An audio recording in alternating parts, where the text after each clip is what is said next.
Apa efek baik dari inflasi? Kita semua tahu efek negatifnya. Efek baik inflasi adalah bagi negara yang pemimpinnya pro-rakyat akan melakukan dua hal, yaitu proteksionis dan menjadi sangat nasionalis. Apa-apa dalam negeri yang diutamakan. Strategi bernegara mengutamakan pasar domestik, bahkan diplomasi politik luar negeri jadi duduk di bangku cadangan alias sit on the back seat. Di nomor 2 kan, negara lain bisa sakit hati, nggak suka, bahkan marah, nggak peduli. Yang penting rakyat dan kebutuhan dalam negeri aman. Suara para pendukung itu penting. Dan ini adalah efek baik dari inflasi karena menjadi wake up call bagi penguasa yang tidak pro rakyat untuk menjadi pro rakyat. Sungguh, inflasi bisa merubah politik, merubah kebijakan seperti yang telah kita bahas. Sekarang kita membahas bahwa inflasi bisa merubah diplomasi sebuah negara, merubah kebijakan luar negeri sebuah negara. Kita ke Eropa sekarang. Inflasi di Eurozone sudah menyentuh rekor tertinggi. Apa itu Eurozone? Eurozone adalah wilayah negara Eropa yang menggunakan euro sebagai currency mereka. Ada 19 negara Uni Eropa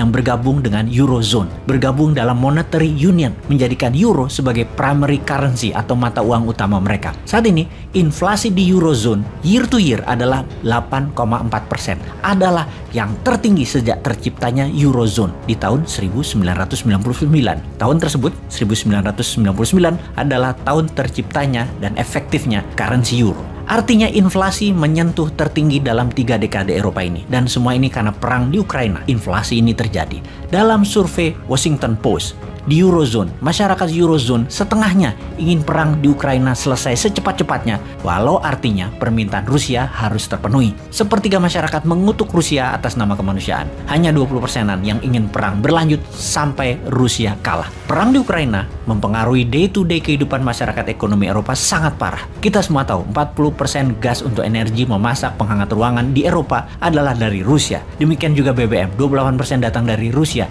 yang sebentar lagi Eropa akan masuk musim dingin. Larangan dan sanksi ekonomi kepada Rusia malah memukul ekonomi Eropa. Masuknya musim dingin, harga listrik dan energi Eropa akan tertinggi dalam sejarah Eropa. Tertinggi biaya tagihan energi rumah tangga Eropa yang pastinya tidak semua rumah tangga akan mampu membayarnya. Efek yang belum bisa kita terbayangkan sesungguhnya. Perang di Ukraina menyebabkan harga makanan menjadi mahal juga langka di Eropa. Di Italia misalnya, harga pasta sudah naik 40% dalam 5 bulan ini. Hal ini membuat Italia salah satu negara paling kencang mengatakan sudahi perang. Namun dalam G7, walau Italia juga member G7, keputusan pemimpinnya adalah akan terus berperang melawan Rusia sampai Rusia kalah. G7 isinya memang negara yang suka perang, terutama Inggris, Prancis, Jerman, dan Amerika. NATO dan G7 support Ukraina at any cost. Sudah diputuskan. Ya panjang nih perang, ya inflasi deh dunia. Pastinya tidak semua negara siap menanggung efek perang panjang ini, sehingga banyak negara rethinking, berpikir ulang prioritas bernegaranya. Sungguh, inflasi merubah prioritas sebuah negara. Inflasi memaksa perubahan prioritas negara. Kita semua tahu bahwa global prioritas saat ini adalah menghentikan perubahan iklim. Yang semua ini adalah masalah global yang harus diperangi bersama. Namun, ketika dalam negeri ada masalah yang lebih besar, global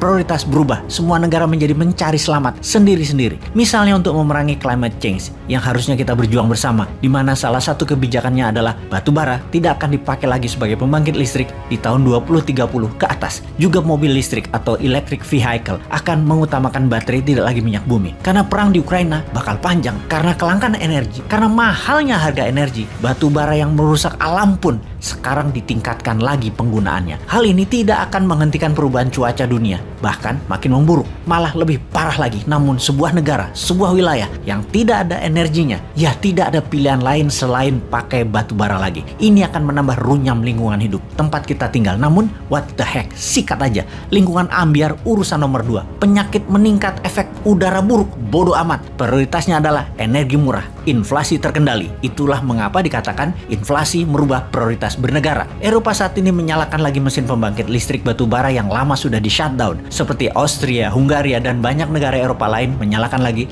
listrik berbahan batu bara. Bahkan Amerika juga melakukan U-turn alias balik badan urusan perubahan iklim climate change ini. Begitu harga energi berbasis fossil oil naik tajam, maka negara kembali bergantung kepada energi yang murah, yaitu batu bara. Walaupun artinya mengotori udara di dunia. Sungguh, nggak pernah terfikir bahwa inflasi bisa merubah banyak hal sebelumnya, bukan? Dulu kita hanya mengartikan inflasi sebagai perubahan nilai uang di bank Anda, dan kenaikan harga barang tidak disertai kenaikan daya beli. Memang arti utama inflasi adalah naiknya harga dan menurunnya daya beli. Tapi sekarang kita tahu bahwa inflasi bukan hanya merubah nilai uang kita di bank. Itulah informasi kali ini untuk mengingatkan bahwa inflasi merubah banyak hal sampai iklim yang bertambah parah dan kemiskinan di mana-mana terjadi. Saat ini 1,1 miliar manusia di dunia berada di bawah garis kemiskinan. Melonjak 20% angka kemiskinan sejak 6 bulan terakhir ini. Di bawah kemiskinan artinya memenuhi kebutuhan pokok sandang pangan papan pun tidak mampu, dan ini menyebabkan masalah kemanusiaan seperti kekurangan gizi, masalah kehamilan, kematian pada bayi, tingkat kriminal meningkat tajam hingga 20%, pengangguran meningkat 15%,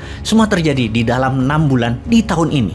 Inflasi menyebabkan mata rantai ekonomi memburuk, kehidupan sosial memburuk, yang untuk menghentikannya bisa memakan waktu tahunan, apalagi membangunnya. Sahabat semua, informasi ini adalah pelajaran dasar inflasi 101. Semoga bermanfaat dan Indonesia jangan sampai kena lingkaran turun efek inflasi. Tahunan menyelesaikannya, panjang, sampai nanti nggak jabat, masih belum selesai.